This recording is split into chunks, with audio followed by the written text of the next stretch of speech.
tardes. La satisfacción de estar una vez más pasando revista a la situación mundial, haciendo en primer lugar una fe de ratas. La semana pasada cometí 2 errores en apenas 100 años. Gardel decía que 20 años no es nada, pero 100 años son algo. Cuando hablé de la muerte de Eric Hobsbawm, dije 1912, cuando en realidad falleció el gran historiador en el año 2012, y cuando hablé de la elección de Ollanta Humala en Perú, dije 1911, cuando en realidad fue 2011. Realmente tengo que esmerarme en el uso de los machetes. Primer tema que vamos a tocar hoy es las elecciones de ayer en Honduras. Recordemos que el 28 de junio del año 2009 se produjo un golpe de Estado en Honduras a los efectos de derrocar al presidente ligado al ALBA, Manuel Zelaya. El resultado de ese golpe fue un gobierno militar y posteriormente un gobierno civil apañado por las Fuerzas Armadas, gobierno que masacró periodistas, masacró campesinos y que ayer fue electa la sucesión. Son 5 millones de votantes, todavía no hay un resultado oficial y tal cual como se preveía, los intereses dominantes en Honduras se van a negar a reconocer el triunfo de la candidata del Partido Libre, Libertad y Refundación, Xiomara Castro de Zelaya, la esposa del depuesto presidente en el año 2009. El candidato del Partido Nacional, Juan Orlando Hernández, pretende tener 35%, mientras que Xiomara Castro tendría 29%.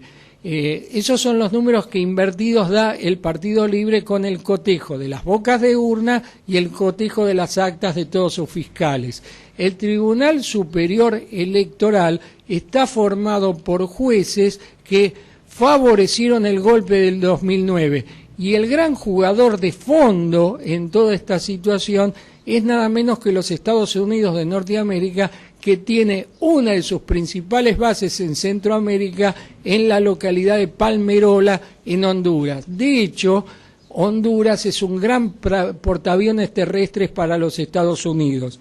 La embajadora de los Estados Unidos, Lisa Kuiske, primero dijo que hay que votar con serenidad, luego avaló lo que dijo el Tribunal Superior Electoral y terminó diciendo que el resultado que dio es justo. Previamente, en las semanas previas a las elecciones, llamaba a votar por Juan Orlando Hernández. No es la primera vez que los Estados Unidos toman semejante injerencia en cualquiera de nuestros países y nos muestran claramente que quien sostiene la perspectiva del bloque dominante es los Estados Unidos, que no va a permitir o pretende no permitir que Honduras evolucione hacia la democracia que pretende el Partido Libre. Hoy el partido fundado por el expresidente Zelaya había convocado a todos sus militantes a presionar sobre el Tribunal Superior Electoral, que reconoció que omitió una enorme cantidad de actas en el conteo, casualmente las actas que le darían el triunfo a Xiomara Castro. Para darnos una idea del nivel de irregularidad de estas elecciones, en el día de ayer, el día que se votó, primero el ejército tomó las emisoras que estaban identificadas con las fuerzas ligadas al Partido Libre, luego el ejército allanó con armas en ristre, en posición de combate, un hotel donde estaban observadores internacionales. A mayor claridad, imaginemos si esto ocurre en la Argentina, ¿qué estaría diciendo la CNN de la dictadura que gobernaría la Argentina? O sea, está muy claro el panorama. Xiomara Castro ganó la elección, de ahí a que lo reconozcan es otro problema. La semana que viene seguramente vamos a seguir hablando del tema, que no está cerrado. En este momento son las 4 de la tarde en Honduras y no se llevan escrutados oficialmente ni la mitad de los 5 millones de votos que se emitieron en el día de ayer. El otro tema que tenemos que hablar hoy es lo que está ocurriendo en Perú. También está ligado con lo anterior porque el presidente de Ecuador, Rafael Correa Delgado, hizo cerrar la base de Mantra en Ecuador, que era una base norteamericana. Y los Estados Unidos se propusieron reemplazarla por una base militar, en este caso en Perú. Hay un territorio que se llama Braem, el Valle de los Ríos Apurímac, N y Mantaro, en las regiones de Junín, Huancavelica y Cusco, una zona rural un poco inaccesible, donde se cultivan productos que posteriormente son utilizados para el narcotráfico.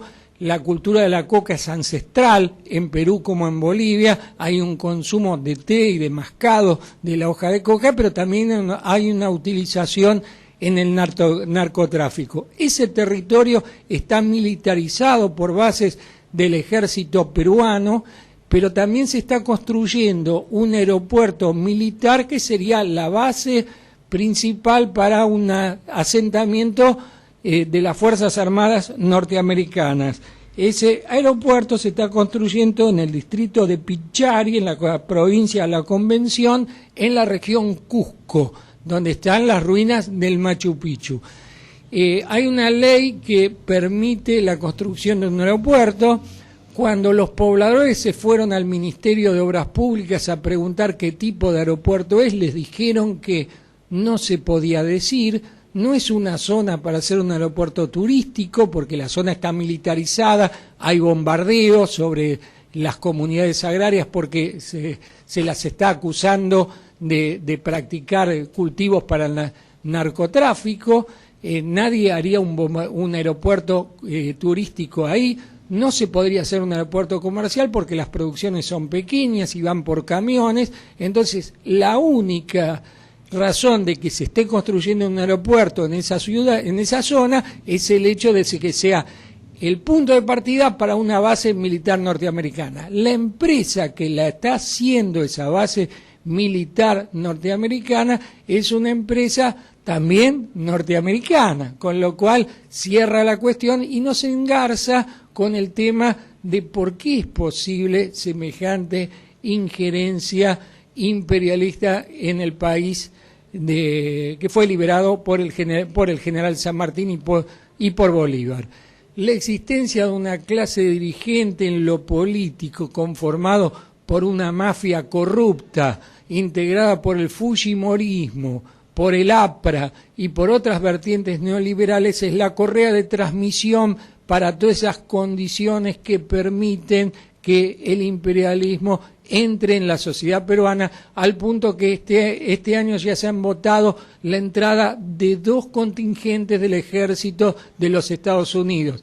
Hay que recordar que cuando entra el ejército de los Estados Unidos a un país, entra con inmunidades especiales los soldados. Si un soldado viola a una mujer, si un soldado mata, no puede ser juzgado por las leyes de ese país. Tiene que ser llevado a Estados Unidos y eventualmente ser juzgados como fueron juzgados los torturadores en Irak, que fue un saludo a la bandera ese juicio.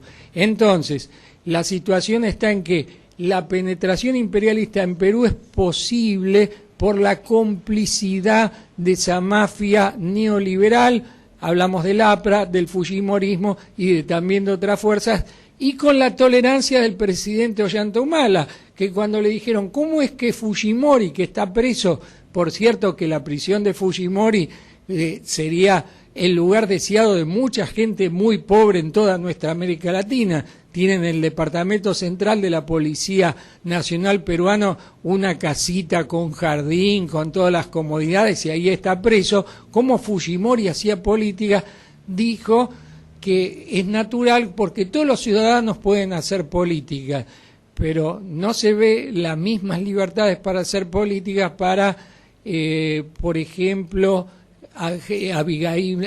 Abigail Guzmán, comandante de Sendero Luminoso, ni para Víctor Polay, que es comandante guerrillero detenido del movimiento revolucionario Tupac Amaru. O sea que no hay no hay un único criterio para todos los detenidos. Si el detenido es de la derecha, se le permite hacer político. Si el detenido es de la izquierda, no tienen derecho a hablar y están enterrados en prisiones casi infrahumanas.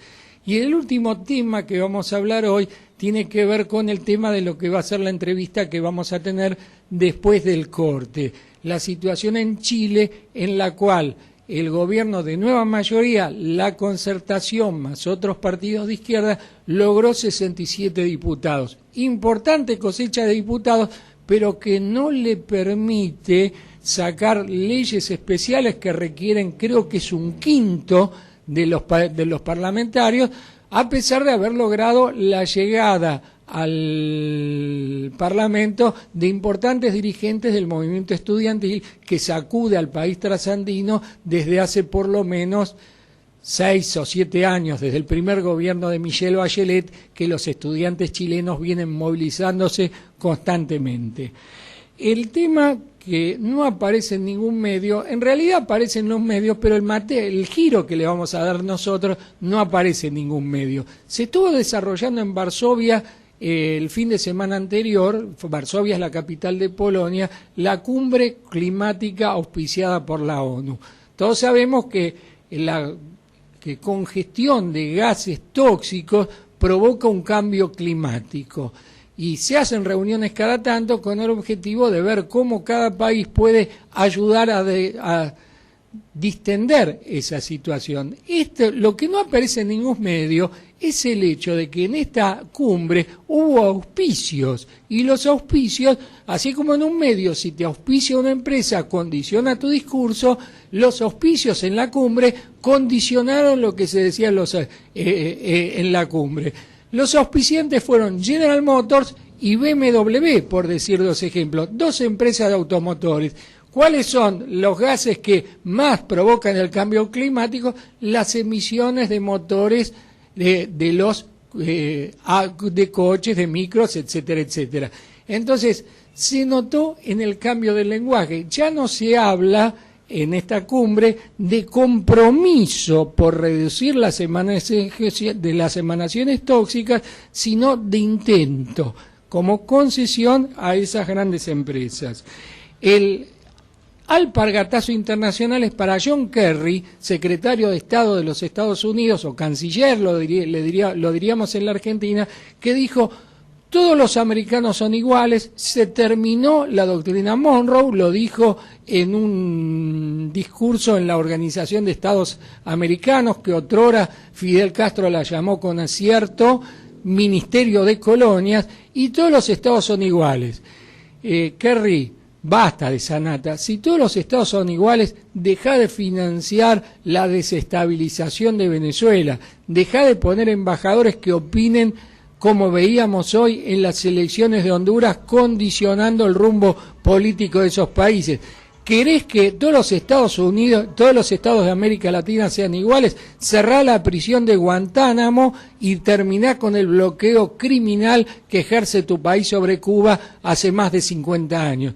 Esta es una mentira más de las que nos tiene acostumbrados una fuerza que promete algunas transformaciones en Estados Unidos, como el Partido Demócrata, y que con el Premio Nobel de la Paz irónico Obama prometió tantas cosas y ya ni siquiera la única que había cumplido, que era el programa de reforma del sistema de salud, ya la bajó antes de la elección de medio término en su segundo mandato. Y el alpargatazo nacional de hoy es para Federico Pinedo, diputado del PRO, que dijo con el cambio de gabinete que se instrumentó en la Argentina la semana pasada que el nuevo ministro de Economía, Axel Kicillof, era un marxista. Pinedo, te quedaste en la Guerra Fría. Kicillof, como todo economista, tiene que saber a Marx, porque Marx es un gran clásico de la economía, pero antes de hablar, instruite, lee un libro de Kicillof, y Kicillof tiene libros donde demuestra su condición teórica keynesiana, y el keynesianismo tiene poco que ver con el marxismo. El keynesianismo, Keynes era un economista liberal que buscó, con la intervención del Estado en la economía, moderar los efectos de las crisis que el capitalismo creaba. Quería que el Estado intervenga en la economía para salvar al capitalismo. Esto no ha sido todo por ahora y desde aquí, porque después de la pausa nos enorgullece la visita de un periodista chileno que nos va a ayudar a entender mejor la elección de Chile del día domingo pasado, y algo vamos a hablar seguramente de lo que ocurrió ayer en Honduras, porque la tensión del día a día, de lo más actual, siempre presiona.